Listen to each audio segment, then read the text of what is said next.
T'en as pas marre de faire tout le temps la même chose en dessin? De dessiner que des mangas, que ça, tout le temps? Alors, c'est très sympa les mangas, j'adore ça, j'en ai un peu partout. Mais je suis sûr que t'aimerais essayer d'autres styles, même d'autres matériels, parce que le feutre alcool c'est bien sympa, mais y a pas que ça. Et c'est en effet ce que je me suis dit aussi. Donc, j'ai réfléchi et je me suis posé cette question-là. Cette question qu'il faudrait que tu te poses toi aussi si tu veux progresser en dessin. Qu'est-ce qu'il existe d'autre? C'est une très bonne question, parce que différents types d'art, il y en a une multitude et une variété immense. Comme moi, il y a plein de trucs que j'ai testé. L'aquarelle, le fusain, la bombe aérosol, vraiment plein de trucs. Il y a une chose que j'ai jamais testé et qui me fait extrêmement peur, la peinture. Ouais, la peinture c'est vraiment mon point faible. Bon. Et bah, du coup, on va le laisser de côté. Mais non, c'est une blague, bien sûr. Oh, qu'il est drôle ce pipoun. Mon point faible, c'est la peinture, et plus précisément, la gouache. Mais je suis extrêmement fan de cette méthode, et je me dis, mais c'est ouf, ce qu'on peut faire avec, c'est complètement ouf. Alors dans cette vidéo, j'ai décidé de prendre ma peur par les cornes et de l'affronter en face à face. Déjà, premièrement, j'ai mis à l'envers. Je me suis acheté un pack de gouache, magnifique. J'avais déjà voilà les pinceaux, donc c'est génial, et des feuilles épaisses. Alors qu'est-ce qui me manque pour affronter ma peur? Ce qui me manque, c'est de la connaissance. C'est pourquoi j'ai contacté un artiste dont je suis complètement fan. Je vous présente Nanar. Nanar, c'est un artiste qui fait beaucoup de choses, mais en ce moment, il est principalement centré sur la gouache, avec notamment une série de peintures mettant en scène un petit personnage, Monsieur Croustiman. Donc je suis trop content qu'il ait accepté de tourner cette vidéo et de m'apprendre tout ce qu'il sait sur la gouache. Voilà, et sur ce, on est parti dans l'appel avec Nanar. Let's go. Bon, je m'en suis pas rendu compte avant l'appel, mais j'ai eu des problèmes de micro. En fait, j'ai eu beaucoup de problèmes techniques, notamment un certain problème, c'est que Nanar ne me voyait absolument pas à l'écran. Voilà, vous me voyez, mais lui ne me voit pas du tout. Et le deuxième problème, le plus grave, qui arrive après le tournage, bah vous allez l'entendre, mon micro déconne complet. Là, je suis tout seul actuellement, j'attends. Ah, ça m'énerve ces problèmes techniques. Voilà. Donc un peu relou, on va pas se mentir. Et pour le déroulé de la vidéo, je vais commencer en posant quelques questions à Nanar, histoire d'en apprendre un peu plus et de se mettre dans l'ambiance. Et ensuite, on commencera la peinture. Et puis, let's go. Première question. Sur une échelle de 1 à 10, où est-ce que tu estimes ton niveau en gouache? Alors j'avais dit 5, ouais. J'avais beaucoup cherché.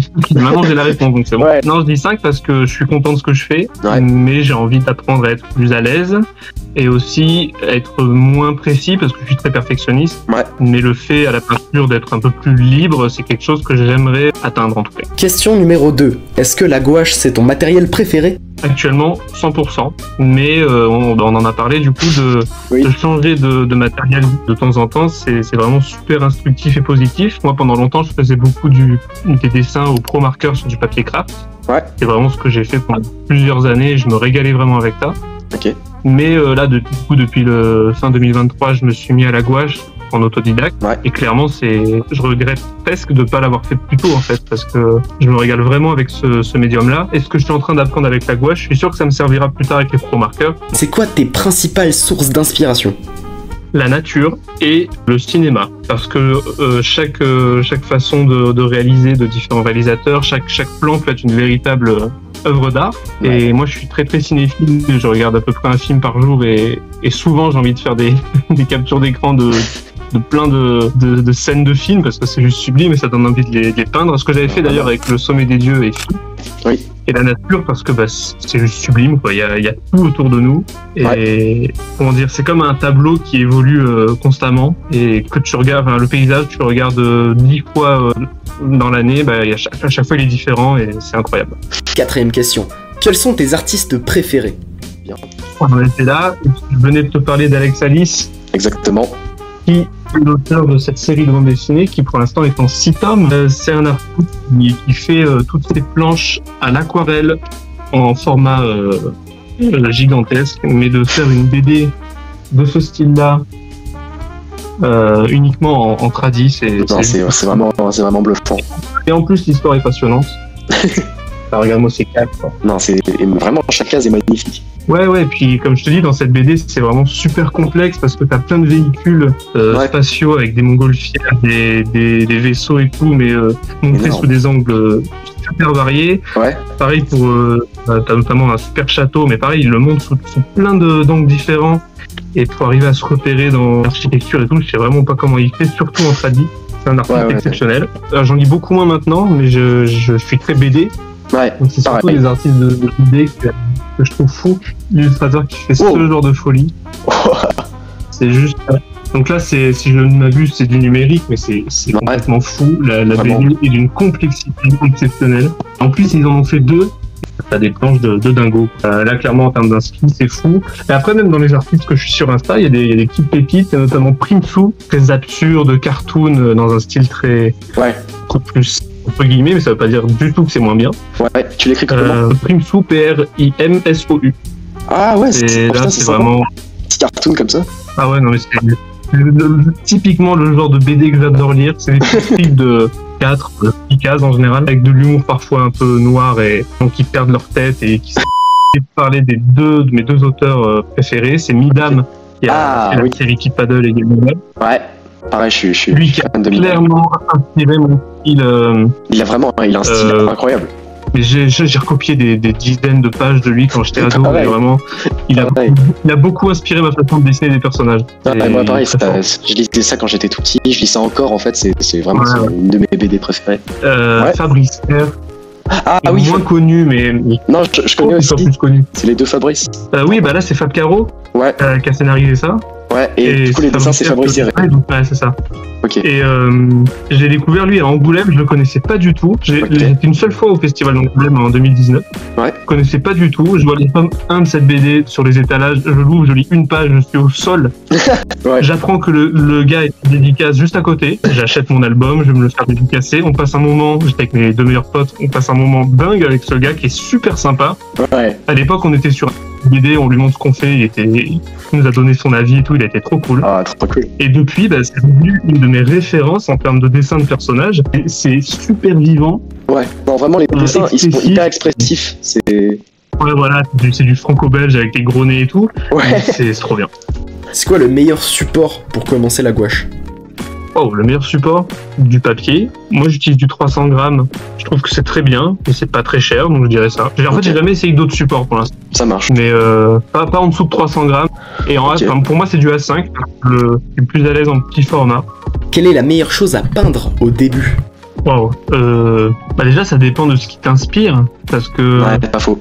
Si moi j'ai envie de peindre des nuages, comme j'ai l'envie, ça sera forcément plus agréable. Si toi c'est pas du tout ce qui t'inspire, ce sera plus difficile. Après, en termes de subtilité objective, je sais pas. Les arbres au loin, ça va. En général, les trucs au loin, ça va. Tu vois, c'est pas trop détaillé. Les montagnes au loin, les arbres au loin, c'est bien. Parce que c'est des aplats. Ouais, en général, ouais. Les nuages, c'est pas le plus simple, je trouve. Hein. Les nuages, c'est pas évident. Moi, j'aime bien peindre les montagnes. Ouais. Les montagnes, c'est pas mal, ça me convient bien. Puis quelques coups de pinceau pour faire ressortir le côté un peu anguleux, et les ombres et les lumières sont assez marquées, t'as pas trop de dégradé en général. Maintenant qu'on a un petit peu discuté et qu'on s'est mis dans l'ambiance, on va enfin pouvoir commencer la peinture. Nanar avait choisi plusieurs images de référence, donc j'ai pu avoir le choix, et selon ses conseils, j'ai pris celle-ci. Vu que je suis entièrement guidé par Nanar, j'ai décidé de faire comme lui. On a la même image de référence, ok, et on va tous les deux intégrer notre mascotte dans l'image. Lui, ce sera Monsieur Croustiman, et moi, ce sera Pipoulpe. Pardon. Sinon, je peux répondre à une question. T'as pas la question, je te donne juste la réponse. Ouais. Bleu. Voilà. Je te laisse inventer la question. Vraiment, je peux faire ce que je veux là. Moi, j'ai pas beaucoup de couleurs. Je pense que c'est pas utile d'en avoir des tonnes pour commencer. Tu vois, c'est vrai qui veulent commencer la gouache, j'ai pas besoin de s'équiper de 50 couleurs. Bon, est-ce que j'ai besoin d'eau, tu penses? Oui, et en fonction de la ref que j'ai, en général, je prends 2 trucs d'eau. Si toute la gouache est dans des teintes bleues, un seul truc d'eau, ça va, tu vois. Pour moi, la première étape, c'est de scotcher les tours. Moi, je vais commencer par faire un léger croquis. Moi, j'ai fini mon croquis. Je trouve qu'il est plutôt pas mal. Je pars du plus loin. Donc, on va commencer par le ciel, les nuages. Et ensuite, on va vers le plus proche. On est plutôt sur 4 teintes. La neige, l'ombre de la neige, la montagne et l'ombre de la montagne, en gros. Ça marche. Là, pour commencer par le ciel, on peut tirer sur un bleu très très très pâle, quoi. Le blanc, perso, c'est les tubes que je vide le plus vite. Il y a un truc que j'ai tout de suite remarqué, c'est le dosage. Je dosais pas du tout comme il faut. Alors, ce que je peux te conseiller, c'est pas trop mettre de peinture, parce que... Je viens de faire l'erreur là, justement. En fait, c'est soit je mettais beaucoup trop de peinture, c'était la panique dans ces moments-là, j'étalais comme un bourrin, soit j'en mettais pas assez. C'est compliqué de trouver le dosage, hein. Puis en plus c'est ta première peinture, donc... C'est juste une question d'adaptation. Et vu que là on est sur les nuages, c'est quelque chose d'assez diffus, on peut se permettre de commencer avec pas mal d'eau, tu vois. Ok.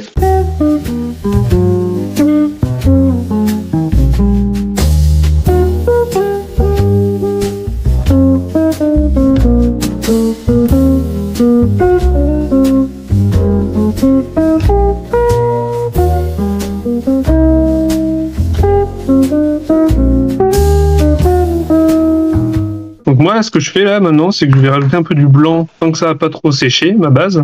Ouais. Ensuite, on pourra rajouter du blanc encore plus intense pour préciser des nuages après. Mais Ah là, j'ai mis trop de blanc. c'est pas trop grave dans le sens où si tu mouilles ton pinceau, tu le sèches un peu, tu peux venir enlever du pigment. Bon, maintenant qu'on a fait ça, à quoi on s'attaque? On s'attaque à la neige.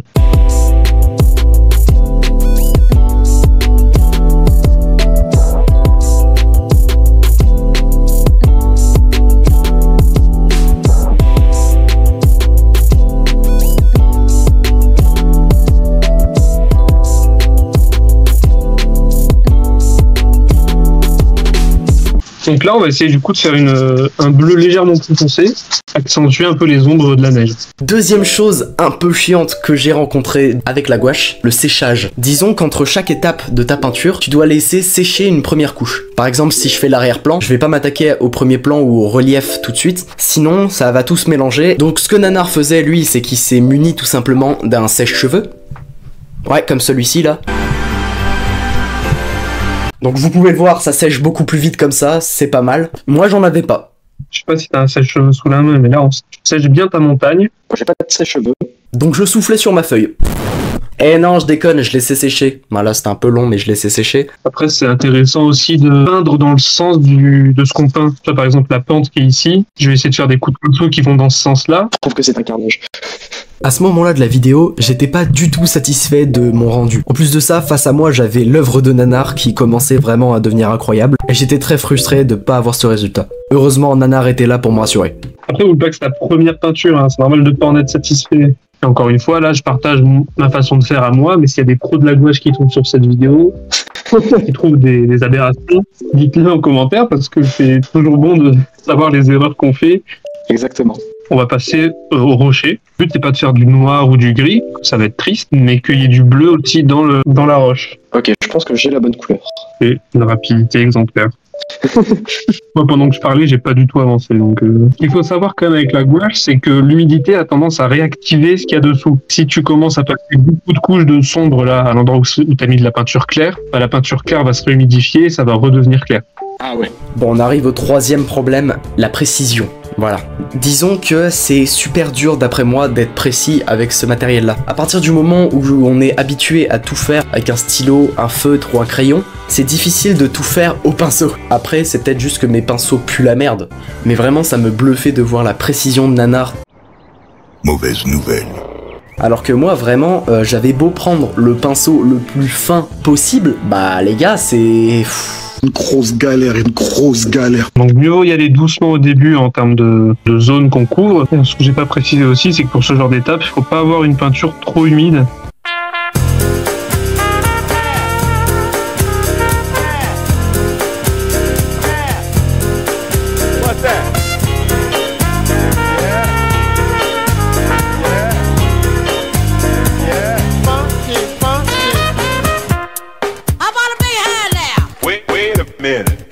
Groovy, groovy, jazzy, funky, bounce, bounce, dance as we dip in the melodic sea.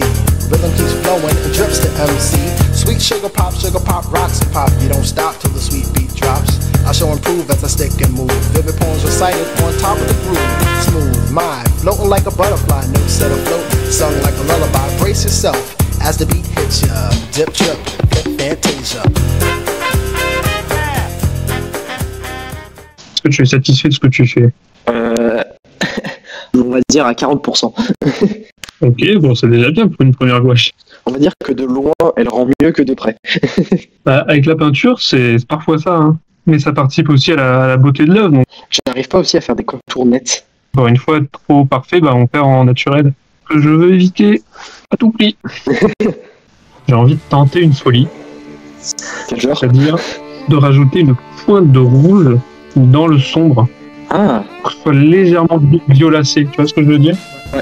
non seulement ça rajoute un peu de chaleur, mais en plus, ça fonce la couleur sans rajouter de noir.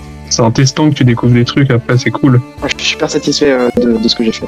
Ça c'est une première étape très très bien franchie. Bon là, comme vous pouvez le voir, je suis beaucoup plus content de ce que je fais. En même temps, matez-moi ça a déjà bien plus de gueule que tout à l'heure. On approche de la fin et c'est plutôt cool ce qui se passe. Je vais pas le détailler, le Croustiman, je vais juste faire son nombre. C'est la première fois que je le fais aussi petit, je crois. Il est vraiment minuscule, quoi.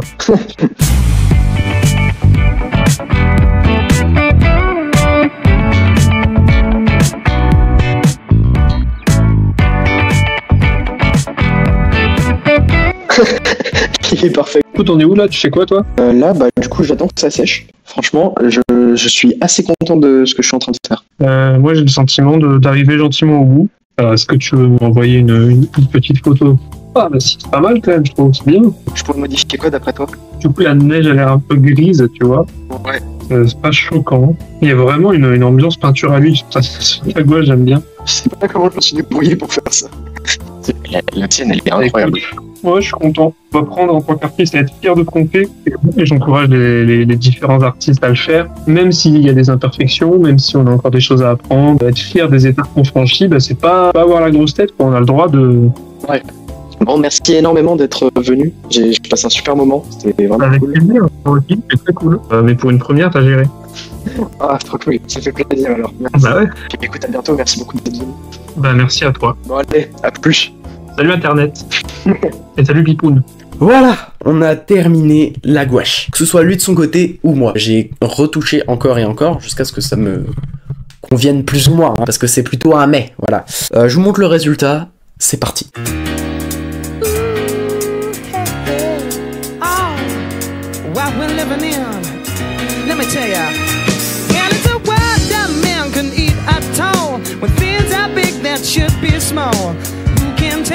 What magic spells we'll be doing for us, and I'm giving up my life to this world, only to be told I can't see, I can't breathe, no, my will will be. Bon là, il n'y a pas photo, il y a clairement un gouffre entre son niveau et le mien. Je vais quand même vous donner mon avis à moi sur ce dessin. On est parlé en privé avec Nanar du fait que je pouvais pas m'empêcher de me comparer à sa peinture. Et voilà ce qu'il m'a dit. Déjà, c'est ma première gouache. Donc franchement, faire un truc comme ça pour une première gouache, c'est plutôt pas mal. Et d'après lui, pour une première gouache, c'est un bon 6 sur 10. Ce qui vraiment fait super plaisir. Après, peut-être qu'il a dit ça pour pas que je pleure. C'est possible. Mais je vais pas pleurer. Maintenant, je vais vous donner mon avis sur ma gouache sans regarder celle de Nanar. Franchement, je suis content. Pour une première gouache, je dis bien pour une première gouache, c'est bien. Par contre, comparé à ce qu'il fait... Alors, arrête. Honnêtement, je suis très content du pic rocheux qu'il y a là. Par contre, celui-là, non. Celui-là, il m'énerve. En vrai, j'ai envie de couper l'image. Le pipoulpe est magnifique, je suis très content. Le ciel aussi, il me plaît bien, le ciel. Je vois pas assez la neige. Et celle de Nanar, c'est clairement un 10 sur 10. C'est même un 15 sur 10. Il est magnifique. Pas Nanar, sa gouache, même si Nanar aussi est magnifique. En effet. Ce tournage était vraiment incroyable. J'ai pas pu tout mettre dans la vidéo parce qu'il y avait vraiment 2 heures de tournage. Cet appel avec lui était super enrichissant. On a parlé de plein de trucs et c'était vraiment génial. Ça faisait un peu ambiance podcast.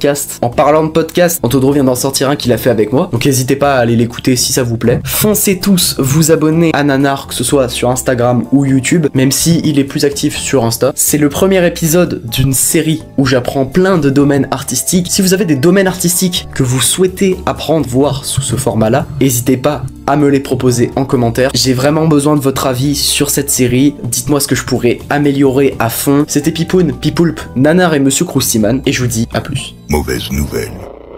On peut pas plaire à tout le monde. Bonne nouvelle. J'en ai rien à foutre. Au début, tu crois que tu vas utiliser plein de peintures, du coup, tu mets v'là la sauce sur ta feuille. C'est très bizarre, c'est vraiment très bizarre. Putain, je galère à trouver les mots, c'est une folie.